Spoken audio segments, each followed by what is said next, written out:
এবার জানাবো এক নজরে দৈনিক পত্রিকার শিরোনাম। দৈনিক সমকাল তাদের শিরোনাম করেছে বাংলাদেশের সংস্কারে অকুণ্ঠ সমর্থন, ইউনূস বাইডেন বৈঠকের পর বিবৃতি হোয়াইট হাউসের।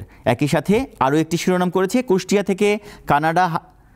থেকে কানাডা হানিফের সম্পদ সর্বত্র। দৈনিক সমকাল এই দুটি শিরোনামকে গুরুত্ব দিয়ে চেপেছে।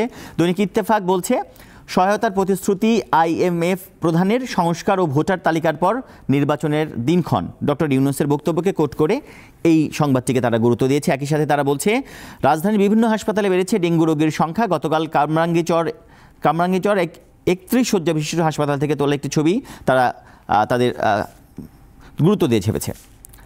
দৈনিক আজকের পত্রিকা তাদের শিরোনাম করেছে গ্রেপ্তার হচ্ছেন আরও অনেক পুলিশ কর্তা, ছাত্র জনতার উপর গুলি, সাবেক IG সহ গ্রেপ্তার 7 জন। মোহাম্মদ আবদুল্লাহ কাফি, মাজহারুল ইসলামের কথা তারা এখানে উল্লেখ করেছে। একই সাথে সীমান্তে বাংলাদেশি হত্যায় ভারতীয় গ্রামবাসীও জড়িত, এরকম একটি তথ্য কিন্তু তারা 5 বছরে কে কত মারল এই তথ্যগুলো নিয়ে তারা কিন্তু আজকের পত্রিকা শিরোনাম করেছে।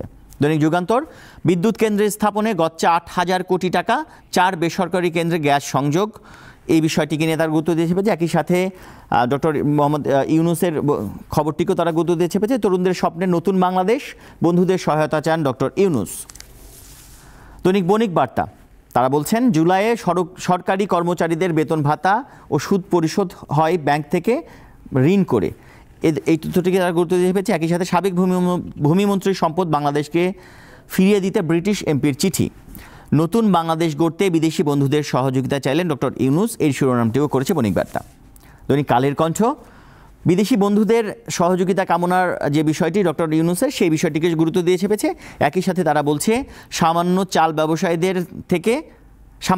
ব্যবসায়ী থেকে অঢেল সম্পদের মালিক। সাবেক খাদ্যমন্ত্রী নওগাঁর সাধনের অপকৃতির তথ্য তারা তুলে ধরেছে।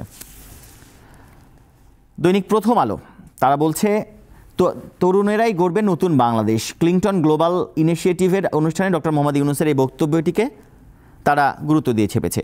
এছাড়া প্রতিপক্ষকে কোণঠাসা রেখে শফিকুলের সম্পদের পাহাড়, এই তথ্যটিকেও তারা গুরুত্ব দিয়ে চেপেছে। একই সাথে বলছে সংস্কার নিয়ে ঐক্যমত ও ভোটার তালিকা হলে নির্বাচনের তারিখ হবে তখন।